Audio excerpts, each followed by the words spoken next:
Friends, welcome to traditional food kitchen. இன்றைக்கி நம்ம கிச்சனில் ஒரு சுவையான நல்ல காரசாரமான சிக்கன் கிரேவி தான் செய்ய போகிறோம். எப்படி செய்யலான்னு பார்க்கலாம் வாங்க. நான் ஒரு 1/2 கிலோ சிக்கன் எடுத்து நல்லா இந்த மாதிரி சின்ன சின்னதாக கட் பண்ணி நல்லா மஞ்சத்தூள்லாம் போட்டு நல்லா கழுவி வச்சுருக்கேங்க. இப்போ இதில் வந்து ஒரு 1/4 கப் அளவு தயிர் சேர்த்துடலாம். நம்ம தயிர் சேர்த்து நல்லா ஊற வைக்கும்போது சிக்கன் வந்து நல்லா ஒரு சாஃப்டாக இருக்கும்.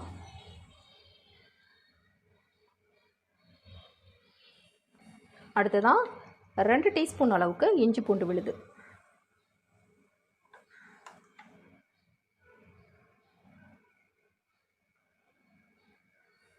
இப்போ இதை வந்து நல்லா நம்ம கலந்து விட்டுறலாம்.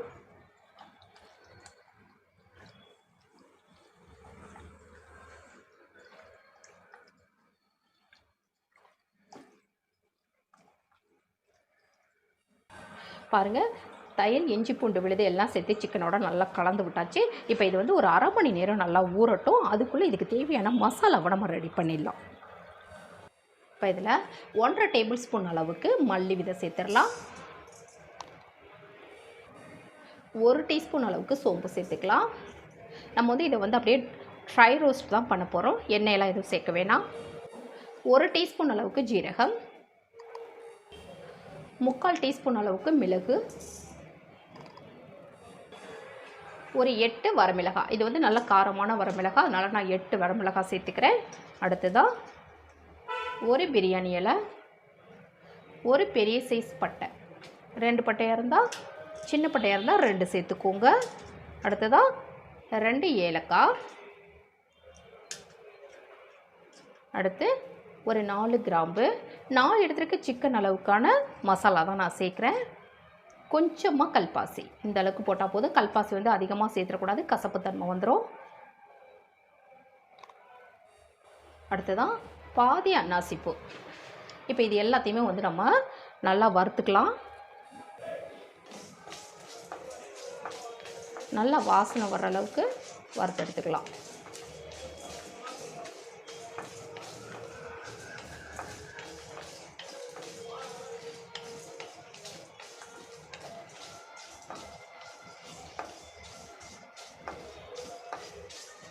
இப்போ இது கூடவே ஒரு 4-5 இலை கருவேப்பிலை இலை சேர்த்துக்கலாம்.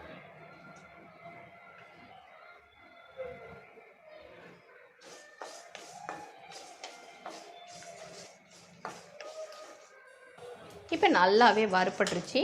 இப்போ இதை நல்லா ஆற வச்சு பொடி பண்ணிக்கலாம். இப்போ ஒரு 3 டீஸ்பூன் அளவுக்கு எண்ணெய் சேர்த்துக்கலாம். எண்ணெய் சூடாகட்டும். இப்போ இதில் பொடியாக நறுக்கின 2 வெங்காயம் சேர்த்துக்கலாம்.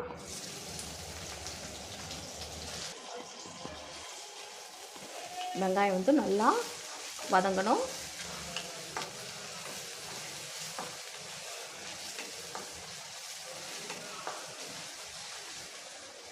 இப்போ நல்லா வதங்கிட்டு இருக்கட்டும். இப்போ வெங்காயம் வந்து ஓரளவுக்கு நல்லாவே வதங்கி வந்துருச்சு. இந்த அளவுக்கு வந்து உங்களுக்கு கண்ணாடி பதம் வர அளவுக்கு நல்லா வதக்கி விட்டாச்சு. இப்போ அடுத்ததாக 2 தக்காளி, நல்லா பழமான தக்காளியை கட் பண்ணி வச்சுருக்கேன், அதையும் சேர்த்துடலாம்.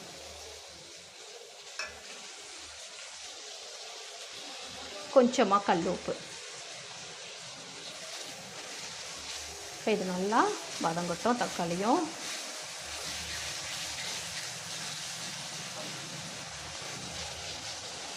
இப்போ இது கூட 1/4 டீஸ்பூன் அளவுக்கு மஞ்சள் பொடி,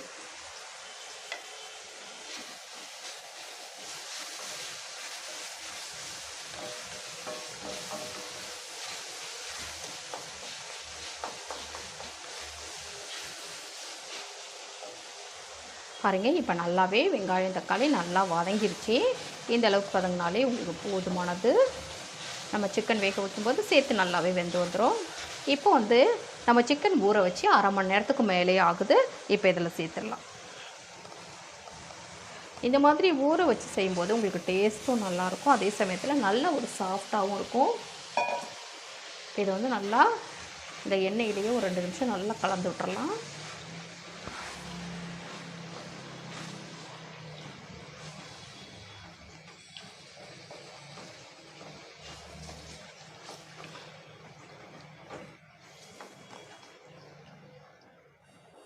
இப்போ நல்லா கலந்து விட்டாச்சு. பாருங்கள், இப்போ இந்த சிக்கனில் உள்ள தண்ணியெல்லாம் நல்லா பிரிஞ்சு வந்துருச்சு. இப்போ நம்ம வறுத்து பொடி பண்ண அந்த பொடியை சேர்த்துடலாம். நம்ம காரம் எல்லாமே இதில் சேர்த்தாச்சு. இப்போ இதை நல்லா கலந்து விட்றலாம்.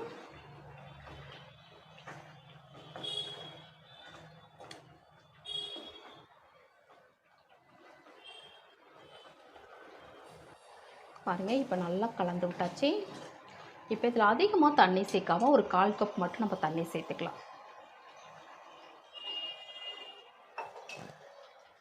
இப்போ இதில் கொஞ்சமாக உப்பு, ஏற்கனவே உப்பு சேர்த்துருக்கோம், அதுக்கு தகுந்த மாதிரி உப்பு சேர்த்துக்கலாம். இப்போ இதை நல்லா கலந்து விட்டுடலாம். இப்போ இதை மூடி போட்டு இப்போ திறந்துடலாம். பாருங்கள், குழம்பு நல்லா ரெடி ஆகிடுச்சு. இப்போ இதில் கொஞ்சமாக நறுக்கிய கொத்தமல்லி,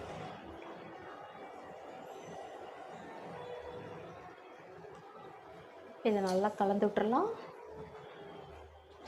பாருங்கள், நல்லா திக்காக இந்த மாதிரி இருக்கும்போது உங்களுக்கு வந்து இட்லி, தோசை, சப்பாத்தி, பரோட்டா எல்லாத்துக்கும் ரொம்ப ரொம்ப சூப்பராக இருக்கும். இந்த மாதிரி செஞ்சு சாப்பிடும்போது நல்ல கமகமன்னு வாசனை மட்டும் இல்லை, சுவையும் ரொம்ப நல்லாயிருக்கும். நல்ல காரசாரமான சிக்கன் கிரேவி.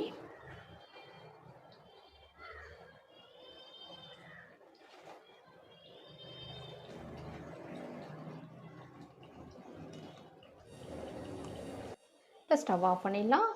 பாருங்கள், சிக்கன் கிரேவி ரெடி ஆகிடுச்சு. ஒரு சுவையான சிக்கன் கிரேவி ரெடி ஆகிடுச்சுங்க. இந்த மாதிரி நீங்களும் ட்ரை பண்ணி பாருங்கள். இந்த வீடியோ உங்களுக்கு பிடிச்சதுன்னா மறக்காமல் உங்கள் ஃப்ரெண்ட்ஸ், ரிலேட்டிவ்ஸ் எல்லாருக்கும் ரொம்ப ரொம்ப ஷேர் பண்ணுங்கள், லைக் பண்ணுங்கள். நம்ம சேனலை மறக்காமல் சப்ஸ்கிரைப் பண்ணி சப்போர்ட் பண்ணுங்கள் ஃப்ரெண்ட்ஸ். தேங்க்யூ.